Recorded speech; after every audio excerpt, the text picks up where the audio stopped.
Well, that was nice.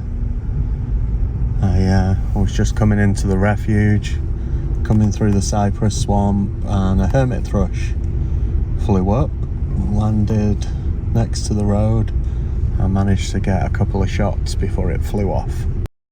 I'm just driving slowly through this part of the swamp because every once in a while you'll get lucky and spot a barred owl. Saw one a few weeks ago. There's a picture here of that one.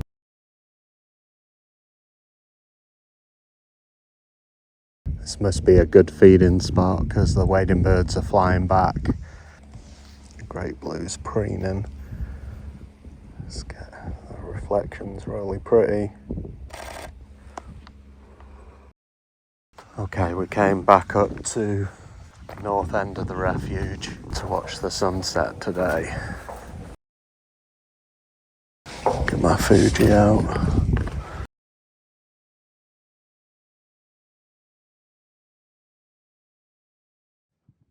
Hello. It's been a few days since I was last here, and I'm walking out to an area where there's been a couple of unusual birds for the refuge, or one shows up every year, and that's a vermilion flycatcher.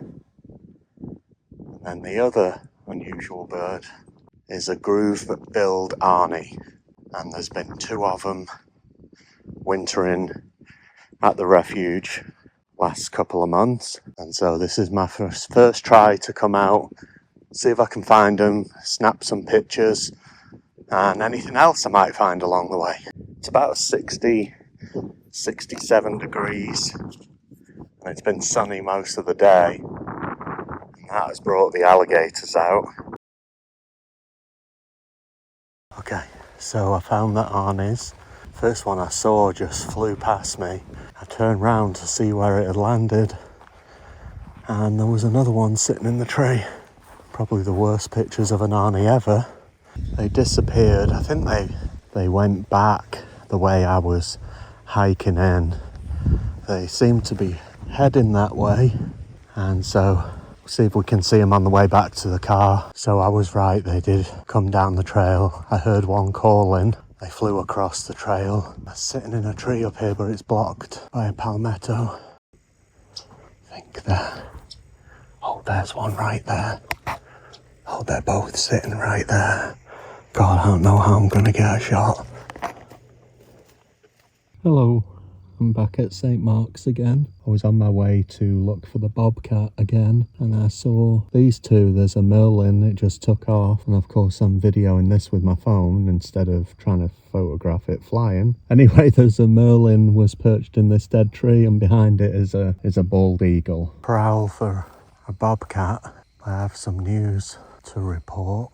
So I came to the refuge yesterday, was actually thinking of heading home, and I was driving back out where I parked for this spot, and I thought, well, I might as well have a quick 10-minute look. So I got out of the car, looked around, didn't see very much, and I was about to leave when I saw my first swallowtail kite of the year, which is always nice. And I grabbed a couple of record shots. Here's one, and walked down the trail towards it because it was just circling around. I was thinking, well, maybe it'll come closer and I'll get a better picture. So I'm walking along, and all of a sudden I hear this commotion in the palmetto, something crashing around, and I turn to look and see a squirrel running up a pine tree with a bobcat right behind it. So well, the squirrel made it all the way to the top of the pine tree, and the bobcat got about halfway up and just stopped, and I managed to get these pictures. It was just a great moment because I've put in a lot of hours looking for the bobcat, and so I knew eventually if I just kept trying that my moment would come, and it did. And it makes it that much more special when you've put a lot of effort in, and I'm sure a lot of you have experienced a moment like that.